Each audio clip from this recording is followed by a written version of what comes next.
Assembly of the pedestal kit just requires some carpentry skills and these tools and accessories.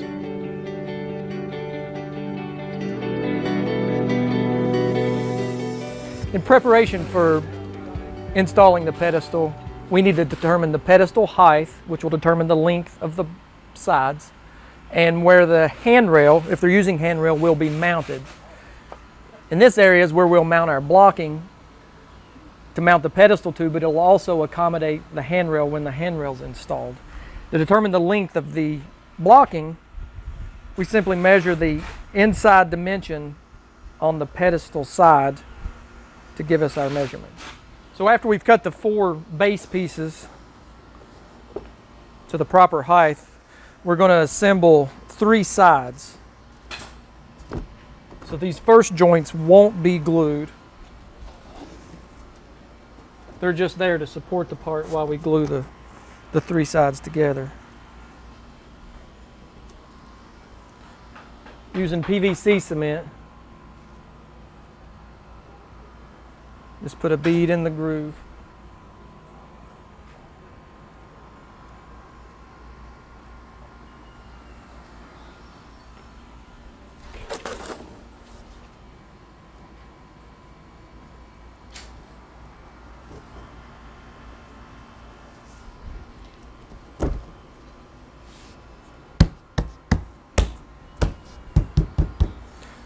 We'll just use some masking tape to hold it temporarily.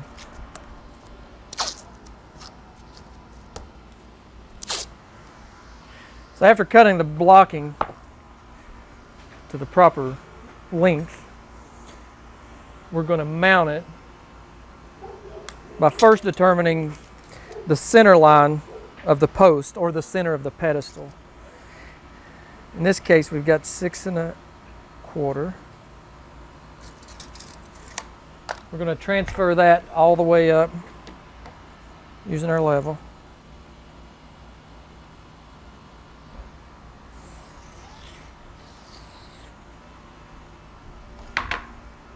Then we're going to mark the center line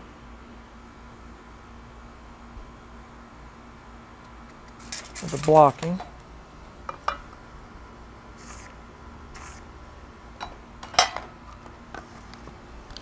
Then we'll just align the center lines to center line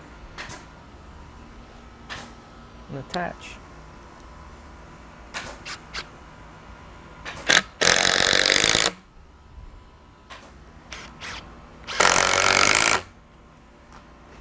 And repeat for the other side. So the final piece to the blocking is the installation of the cross members. This is critical if you're installing handrail.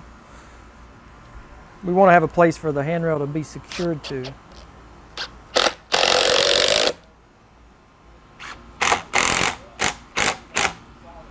So with the cross members installed, one thing that I like to do personally is mark the location of the blocking with masking tape. This will help when we install the pedestal itself.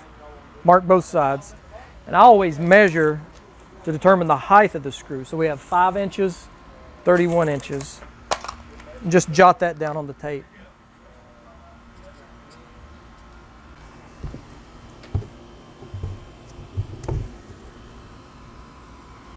So with the pre-assembled sides set in place, we now want to add that 4th side, but we want to glue it up, add it to the assembly prior to putting any fasteners into the blocking, just to ensure that all the joints engage properly.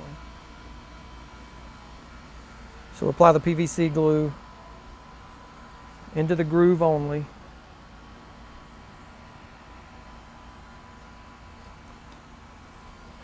And then I like to work one side at a time. You can use bar or pipe clamps if you like. I just use masking tape.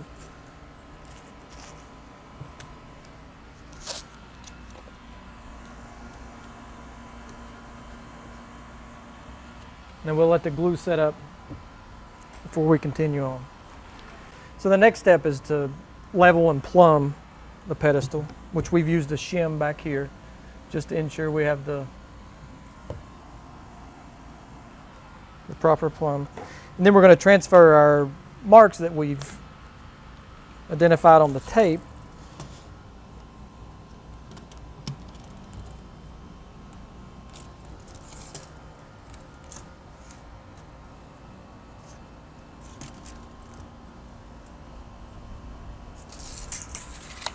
and we'll use Cortex screws to secure it.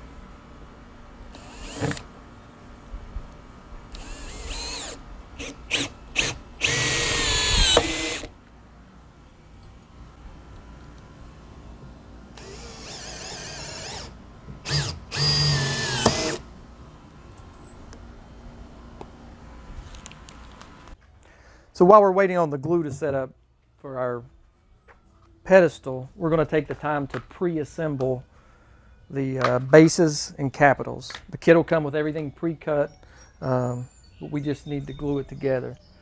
Same technique we used on the pedestal itself. We want to pre-glue 3 sides, and the reason for this is it makes it so much simpler and easier to pre-glue these, work them, you know, prior to trying to wrap them around the column. If we have difficulty engaging the joinery, we can use a quick grip or something of that nature just to snap it in place. Once it's snapped in, it should be fine just to set it aside and allow it to set up. We'll do the same technique on the capital, and then we've got a different technique we're going to look at for the trim itself. We're going to introduce the 2P10, which is a CA glue or a cyanoacrylate super glue, and by introducing it, it's going to allow this to set much quicker than the PVC glue alone.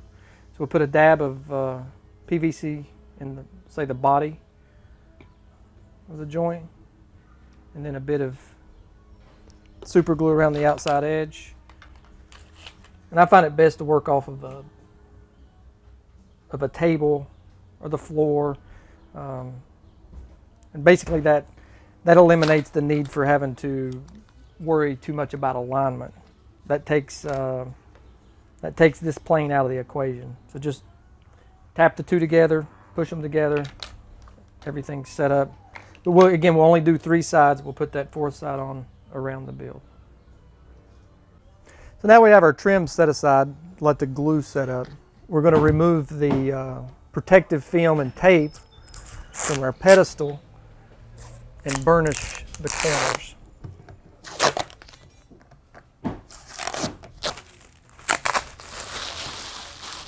And so what I mean by burnishing the corners is these corners are a little bit sharp to touch, and there can be times when there may be a slight gap.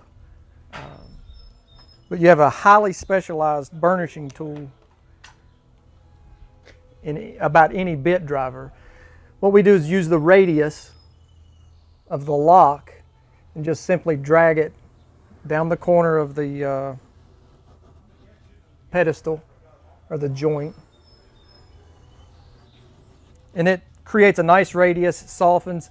If you have any little sharpness or uncomfortable feel, just a light fine grit sanding pad will remove the little tag on there. But we do this to all 4 corners prior to putting on the trims. Now we're going to put the trim on the base, and what we're going to do is we're going to use a Cortex screw. We're going to place the trim around and tack it in the back so that it doesn't fall down. We don't want to tack the sides at this time because we still have to fit that front piece of trim on.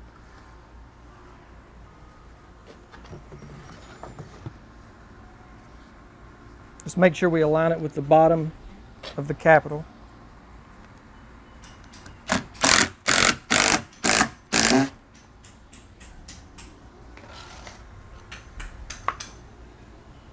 Then we'll glue the face on.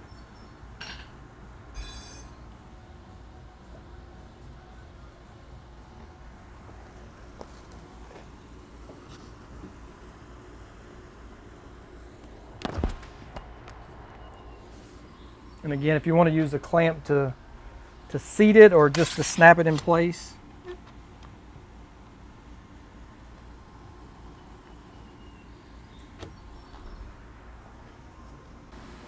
So now it's time to put the decorative trim on. The way we're going to do this is a little different than the way we assembled these pieces. Is we'll put the CA glue and the PVC glue on one joint, but only PVC glue on the other. That gives us time to work this joint in without this one getting solidified.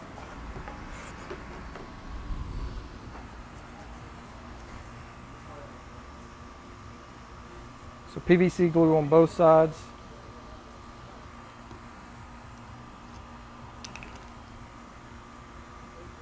And the CA only on one side. And that's the side we'll work first.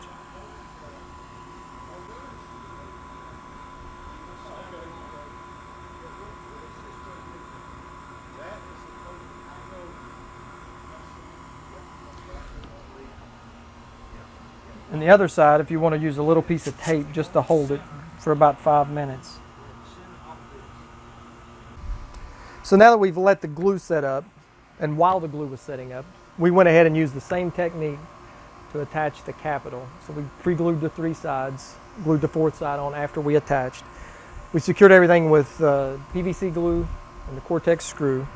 Now back to the base, we're simply going to lift the trim piece up, apply PVC cement, allow it to be seated, and we'll add 1 Cortex screw to ensure this doesn't shift.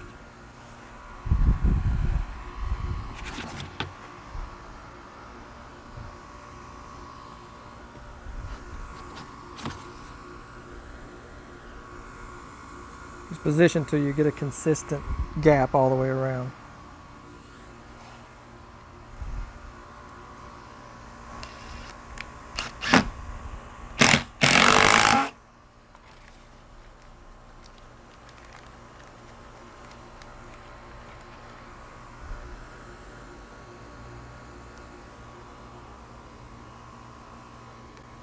And that completes the build.